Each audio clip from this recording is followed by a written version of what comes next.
It's one of Shakespeare's most powerful tragedies, a story of love and jealousy and betrayal and heartbreak. This summer, Othello takes center stage at Shakespeare in the Park right here in Dallas. The timeless play is getting a bold new staging under the stars, and today's guests were thrilled to be joined by two of the stars, bringing this intense drama to life, you guys. So please welcome Henry Okibo, who plays Othello, of course, and Eliezer William, who takes on the role of Ego. Good morning to you both. Good morning. Good morning. So glad to have you guys here. Okay, so Henry, Othello is such a complex and emotional role, and it was actually recently played, of course, by Denzel Washington. That's some pretty big shoes to fill. How do you feel about coming into this character? I feel honored. Denzel just ended Othello in New York. For him, it's an honor, honestly. The character is very complex.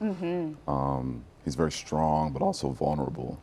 And for me, it takes a lot of research through the text to bring out that strength as well as vulnerability. Oh my goodness. Okay, so how long have you known that you were going to play this character? Because how much research did you have to do in order to be prepared and ready? Well, I knew about Othello in college. I performed in certain plays for Shakespeare. So many actors have told me to play Othello, and I'm like, okay, I'm going to do it. And then Shakespeare Dallas came along, and here I am. Here it is, full circle moment, right? Okay, so you play Ego. Am I saying it right? Iago. Iago. Okay, there we go. One of Shakespeare's most notorious villains. So what's it like playing a character that's so cunning and so manipulative? You know, I think the key to it actually is in the other characters and the fact that everyone is manipulated by him. Everyone believes him. Most of the characters call him honest Iago. And I think if that's true and the characters are not gullible, then that has to mean Iago is fairly a decent person. Or a very likable person if he's able to manipulate all these people like that. Yeah. So I think I lean into that, and that's something I can lean into. And so when the mischievousness come out of it, that's the fun part, that I feel like we all have a little mischief in us, and some of us don't get to lean into it a lot, so leaning into that a whole lot more versus from the get-go of trying to play the villain versus I'm just a good person, misunderstood, but then I like that take.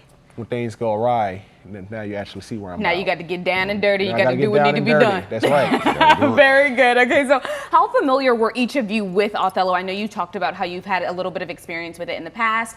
Before joining this actual production, though, how has, now that you've been playing it and practicing it and doing all the things, has your perception of the character and the play overall changed?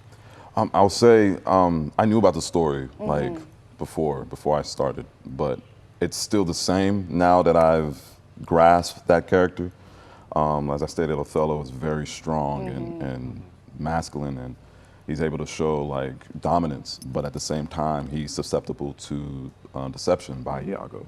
And that's where the dualities come into play, like how someone can be strong, but also vulnerable. It almost sounds like a yin and yang story almost, Yeah, in figuring out their relationship and how they coexist. Now, you guys are going to be outdoors, and outdoor theater brings its own set of challenges and magic too, right? But what are you most looking forward to as far as performing for Shakespeare Under the Stars? And maybe what's the least thing you're looking forward to? Because I'm thinking it's the heat.